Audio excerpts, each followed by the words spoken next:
Hey, what is up, everybody? This is Steve Breach coming to you here today with the 2018 WrestleMania 34 WWE Hall of Fame review. This one is honestly going to be remembered for the year that Goldberg went into the Hall of Fame. I honestly thought that this was one of the weakest classes of all time. I can start off by saying the second most popular people that I thought were going to go into the Hall of Fame were the Dudleys. At this time, I have not been able to watch the Dudley speech, which was made a cameo by Edge and Christian, as well as Matt and Jeff Hardy. They were inducted, by Edge and Christian as well. I was watching the Kings versus the Grizzlies, so that was a speech that I did not get to see, even though I was really looking forward to it. Possibly the biggest things that happened throughout the night was Brock Lesnar's advocate, Paul Heyman, coming out and doing the induction speech for Goldberg. I thought that Paul Heyman did a really good job of tying the loose ends together. A lot of people were wondering why Paul was doing this speech for Goldberg and not doing it for the Dudleys. Seeing how Heyman was never really with Goldberg, seeing how he is the face of ECW, Goldberg was the face of WCW. While they were together in WWE, Paul Heyman was working with Brock Lesnar against Goldberg. They basically said that they needed somebody believable to come into WWE to be able to beat up Brock Lesnar, as well as beat Brock Lesnar, to try and to bring some, I guess you'd say, bring some believability to WWE. And Roman even went as far to take a shot. Paul even went as far as to take a shot at Roman, who was sitting in the front row during the speech, saying that that person is not going to be Roman Reigns. Anytime they put Roman or John Cena on the screen at the Hall of Fame, for my years of being there, it is an easy boo for everybody in the attendance. Goldberg, the one thing that I could take away is something that you're not going to see on the network. They did not shoot it that well, or they hid what was going on. But if you go on Twitter, if you go on Facebook, I don't know why, but almost all of the wrestlers left at the very beginning of Goldberg's speech. I don't know if that is, sort of, that they didn't respect Goldberg. They don't like the part-timers. Maybe they have a curfew. I can't think of any events going on that these guys had to get to, because by this time, WrestleMania Access would have had to have been closed down. So I don't know if we're ever going to get a story out of this, but there was very few people. I know that people like Tommy Dreamer came early on in the night, and after the Dudleys made their speech, he left. And quickly went back over to WrestleCon, where people were tweeting about him being there. But the WWE people split. They were nowhere to be seen. Goldberg gave a pretty good speech, talking about the fact that he came to wrestling as a way to make money. He put over a lot of people, basically saying that it took a lot of moving parts, from the announcers to the wrestlers, the camera guys in the back, to get him to a place where he was one of the most popular people in the company. He did not want to think that this was all because of him, because of the fact that he only came to wrestling because his football career had ended and there was really nowhere else to go.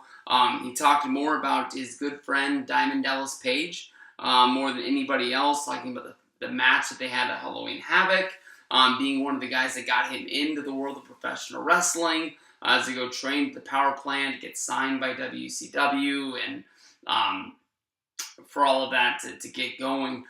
He went through his history of WCW, and then basically got to the point when he said there's no reason for us to talk about 2003 and 2004 in WWE. That whole run from WrestleMania 19 to WrestleMania 20. He said that the time there sucked. He sucked. And just basically put it like that. But he said there was a lot of people in WWE, from The Undertaker to other guys in the roster, from like Booker T. He did not mention Triple H, and he had a lot of time to mention Triple H. Triple H was one of the biggest opponents that Goldberg had during his run. Of course, he could come in, have the match at Backlash, but then, he really was the counter to Triple H on Monday Night Raw, winning the championship. He would lose it at, when did he lose that title? SummerSlam or Survivor Series? I think he lost it at Survivor Series for the last time. And then, of course, he would fight Brock at WrestleMania 20 on the way out.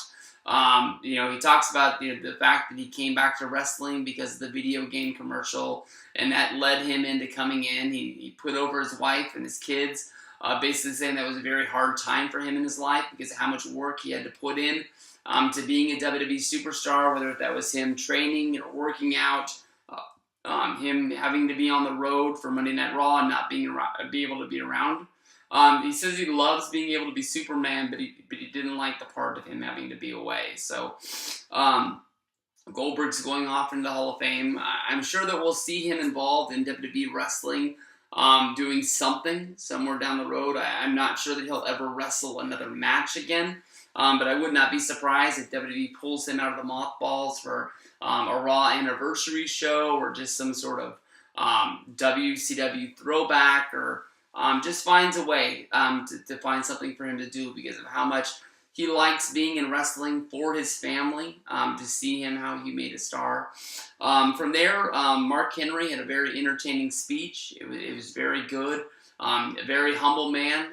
He cried, talking about all the things that happened in his career, from his grandma taking him to wrestling to see Andre the Giant, and Andre the Giant reaching out and picking him up after he'd been trampled by the fans, to him, going on, the I guess you can say the television circuit, talking about being a professional wrestling fan when he was doing the whole workout for the Olympics. And that's one of the things that caught Vince McMahon's eyes, is that he had the big, huge body of a monster, and he already was a wrestling fan.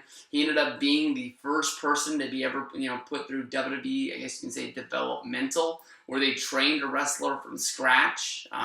Mark Henry's early part of his career, really nothing happened. It even got to the point when WWE was borderline pushing him to the point of failure, trying to get him to quit. But he did not. He ended up staying with the company. He would wrestle Undertaker at WrestleMania 23. He would win the ECW Championship in 2009. He beat Randy Orton for the World Heavyweight Championship at Night of Champions 2011. Somewhere along the way, he had a main event match at a pay-per-view against John Cena. I believe that was at a Money in the Bank. So this guy really did everything that there really was. And for as much crap as I've given him, as other people have given him about being, respect my privacy and not wanting to be very kind to fans along the way, he really put it out there that he is one of the biggest wrestling marks there is. And, he really does enjoy all the time that he's ever had in WWE. Big Show put over the fact that he's one of the best recruiters for WWE to go out and find talent, whether that's through wrestling camps or whether it's through weightlifting like he came through. I'm not sure if he found Biggie Langston that way, but I know Biggie Langston has a big career. I believe he went to the University of Iowa. Right now, a lot of credit is being given to Mark Henry for finding Braun Strowman, and he doesn't only get these guys signed, but he ends up becoming sort of what's the right word? It's not a role model, but somebody for them to call and say, this isn't working or this isn't working, and just finding a way for these guys to really make it work in the world of professional wrestling. One of my favorite speeches of the night goes to Jeff Jarrett, who got introduced by the roadie. I thought that this was going to be a very fun introduction. He kicked it off by mentioning the fact that this guy was a member of the NWO. He was a member of the Four Horsemen. He was a member of the Bullet Club. This is a guy that's really done it all. He put over the fact that great In Your House match that he had with Shawn Michaels for the Intercontinental Championship as being one of the best matches he ever had in his career. He did not mention TNA. He did not mention Dixie. Obviously, finding AJ Styles in those dying days of WCW and making him one of the stars that he built TNA around.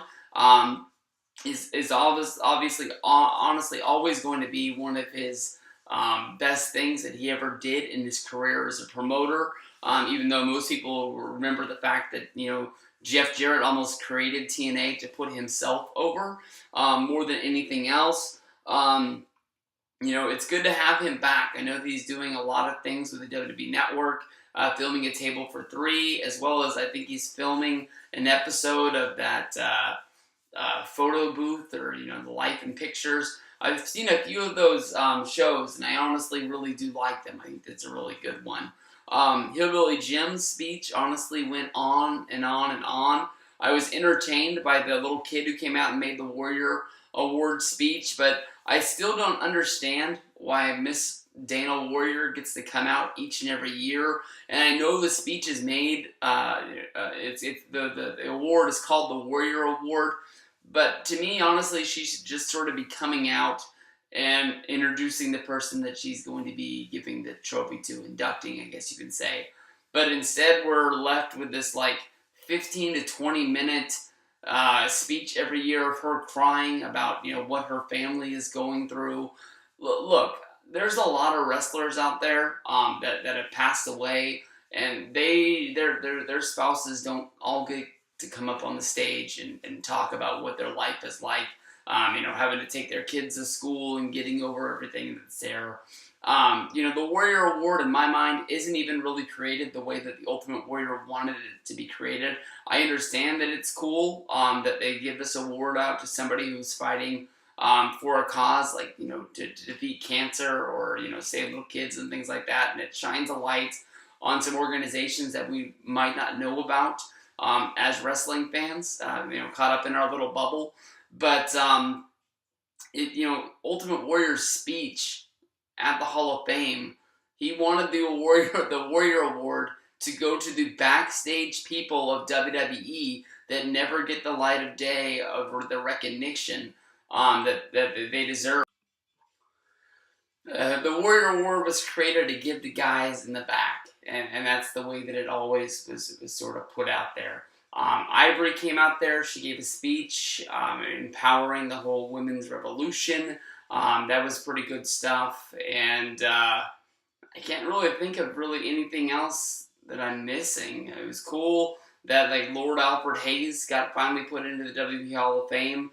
With the whole sort of old guys kind of deal. I think Sputnik, can't remember his last name. I remember he was a really big deal in the Memphis Heat documentary. So that was another cool guy that got put into there.